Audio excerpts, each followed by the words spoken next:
Hello, my name is Kendall. I'm a chef that's local here to Charlottesville, Virginia. And for this Earth Day recipe, we're gonna take some potatoes and some garden spinach here, and we're gonna make a spinach potato gnocchi. So let's get started. What I've done beforehand is I have baked some potatoes at about 400 degrees for about an hour or so, just so that they're tender. I can feel that they're a little fluffy on the inside. I don't recommend boiling them because we don't want to add more water, and I'll show you why later on here. With the spinach, I went ahead and blanched it in a pan. So just a dry pan, a splash of water cooked on medium heat until I have this guy right here. And the reason that I'm keeping it in a towel is that I'm gonna squeeze out as much water as possible so that when we go to add flour and the egg later on into the dough, we don't have to over adjust for flour. We can keep them nice and fluffy and delicate and potato tasting instead of making like a potato pasta per se. So I'm gonna start by peeling the potatoes. They're still warm, they're not piping hot, so I'm handling without a towel. But if you were to think they were too hot, you can just hold them in a dish towel and peel them this way.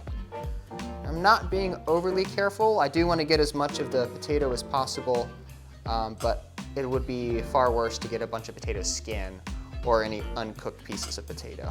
So I'm just using the back of a fork here to break up this potato and smash up any large chunks so everything is as like fluffy and consistent as possible. If there's a bunch of big chunks of potato when we go to make the dough, it'll be really difficult to really incorporate everything and to have a harmonious potato dough. Take your time with this. This is honestly like the part that can really ruin the gnocchi or make it frustrating and make it to where you don't want to do it again, is having an undercooked potato and then not making sure that everything is mashed entirely.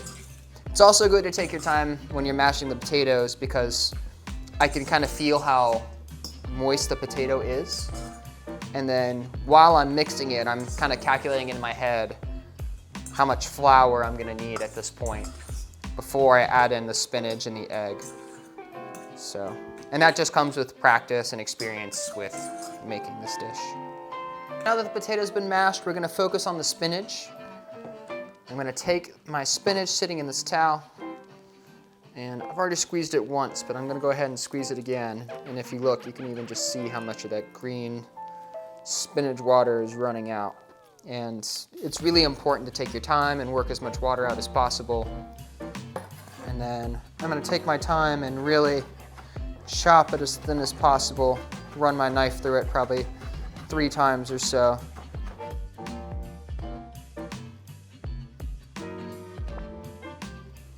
Now that the spinach has been chopped up nicely, I can feel that it's fairly dry. I'm gonna go ahead and add that to my potato mix.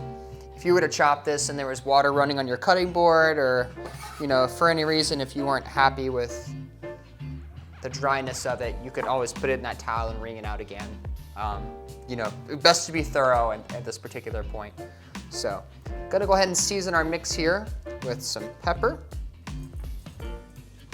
and some salt. And not really too much of either one because remember, we can always season this when we go to cook a dish at another time.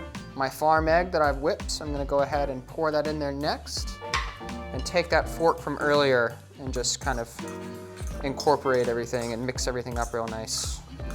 All right, at this point I feel pretty comfortable with where we're at in terms of the mix of the spinach, the potato, the egg, the salt, and the pepper. So we got something that looks like this here. I'm gonna actually turn this out onto the cutting board, and we're gonna mix this on the cutting board. So I'm gonna take the dough, kind of spread it out with my fork, real nice like this. And we're doing that because when we go to sprinkle the flour over top, we want the flour to be distributed as evenly as possible into the potato gnocchi. And you'll notice I'm wearing an apron for this because it's gonna get a little messy. But it's gonna be really fun, so it doesn't matter. It's okay if it's messy. So here I have all-purpose flour. This is about 1.5 cups of flour, and I will not be using all of this flour. But I like to start with more than I need because this is something that you really have to get a feel for and get an eye for. So I don't really think I can give you like an exact number of the amount of flour you'll need. It'll just be right when it's right. So what I'm gonna do is I'm gonna go ahead and start with a nice big pinch of that flour and just sprinkle it over top of the entire mix here. And then I have a handy tool called a bench scraper right here that I'm gonna use to mix and work this flour and chop it and really incorporate everything so that it comes together into a nice dough ball. If you don't have one of these, it's totally possible to use a fork or use like a nice butter knife, or really even just use your hands. But they're not expensive. I happen to have one, so I'm gonna go ahead and use it. We're gonna start by just turning the potato over onto itself here. Once I've done that, I'm gonna chop it, and then I'm gonna give it a mix. And we're just gonna repeat this process until we have a dough that stays together, still tender and supple, but is something I feel confident being able to shape out and make into a gnocchi.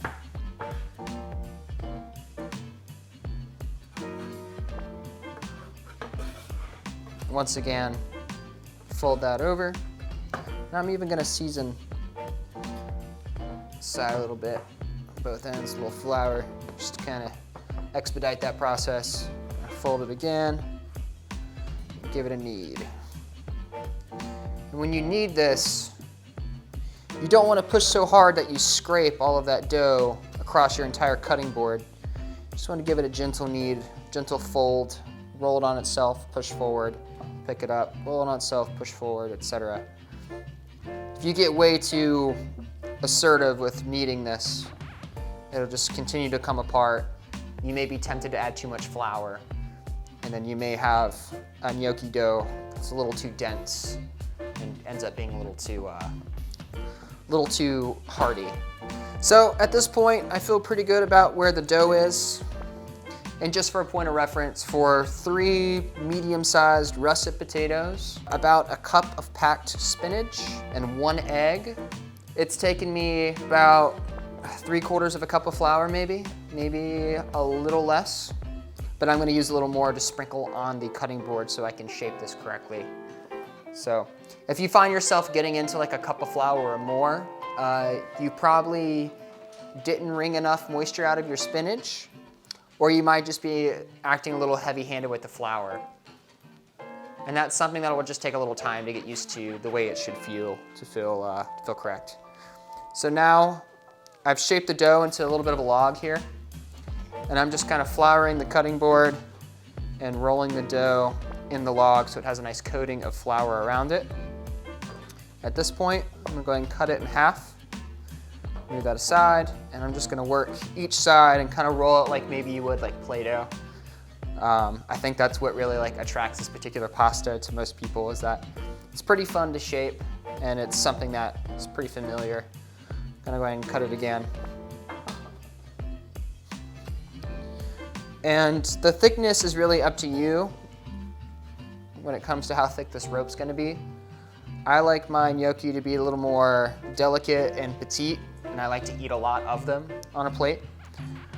So I'm gonna roll my gnocchi out to, I'm gonna say this is probably about a 1/2 inch in width or so. And then I'm gonna cut and stack my dough. Once I've gotten to this point, I'm able to go ahead and shape my gnocchi and cut them. So I'm gonna cut them to be about 1 inch or so, just gently taking my knife through them. Just cut the ends off of those just so they look a little prettier. Gnocchi is just an Italian dumpling. So at this point we have a dumpling. We don't really have to shape them any further. We can cook them just like this and we'll have gnocchi. But what I'm gonna do is I'm gonna go ahead and shape them a few different ways, just so that way you have a couple things you can do at home to make a more ornate gnocchi. So the most common thing to do is to take the back of a fork, take your finger and gently press down, just kind of let it roll off the fork so you have little grooves in it. And the grooves are important because they're gonna be what catches the sauce that you ultimately toss them in after you've finished cooking them. So I'm gonna hold the fork like this, just the back of the fork, put my finger on it, gently roll it until I can see a little pattern of the back of the fork on there, and then I'm just gonna finish it with the rest of my finger here. So that's one shape that you can do. Another shape that I really enjoy, it's even easier than that one. Just take your thumb, press down in the middle gently, flick it forward, and then pull it back towards me. So there's like a thumbprint, like the side of my thumb in there. And that just kind of flattens them out a little bit, and it creates like a canoe effect almost in the gnocchi, just so it's even easier to catch whatever sauce that you're gonna cook in that particular gnocchi. Another nice thing about rolling them in this shape, where I push down with my thumb and press, is they actually cook just a little bit faster too, because we've spread them out and thinned them out a little bit. As opposed to these are a little more true to like the dumpling style of gnocchi. These are gonna eat a little lighter, and they might match with some lighter sauces. So. All right, so now that we've shaped the gnocchi, I have about half of the batch worth of gnocchi rolled on the back of the fork. The other half have been either pressed with my thumb or rolled with that bench scraper. We're gonna go ahead and cook these one batch at a time, just so we can see the differences. So we're gonna head right over to this boiling water. And notice the water's boiling, but it's not at a crazy rapid boil. Really just enough for us to cook this pasta here. So I've seasoned the pasta water with a little bit of salt. Most people say to season your pasta water so it tastes like the ocean. And when you salt your pasta water, you're actually doing two things. Number one, you're seasoning the pasta by cooking it in that salty water. But number two, the salt is also gonna help the water boil at a higher temperature, just for a little cooking science. All right, so it's been about a minute or so, and the gnocchi are floating to the top of the water. Once they've been floating, give them about another 45 seconds or so to finish cooking in this water. So I'm about to go and pull these gnocchi out now. And as you can see, I've taken a little container and put some butter in it. And the reason for that, it's normally considered a cardinal sin to put any kind of oil or anything on your pasta, because you really want those starches that you get from pasta to help everything make a nice sauce at the end. But since I'm gonna chill down most of this, I actually don't want it to stick together. All right, so this is after both different kinds of gnocchi have been cooked in water. Toss in a little bit of butter and help make a sauce there. So really, this is dinner. You could dress this with a little bit of brown butter, maybe some fresh pesto that you like. If you have a tomato sauce, that would also be really great. Something I actually like to do is I put these on a tray and I put them in the fridge to cool down. And then I sear them in a little bit of butter, maybe some bacon fat if you have bacon. And then I will actually grate some cheese over top of that and have like a bacon hash brown kind of pasta dinner. It's super delicious. And with the spinach in there, you're getting some of your greens as well. I hope you enjoy making this Earth Day recipe at home. Happy Earth Day.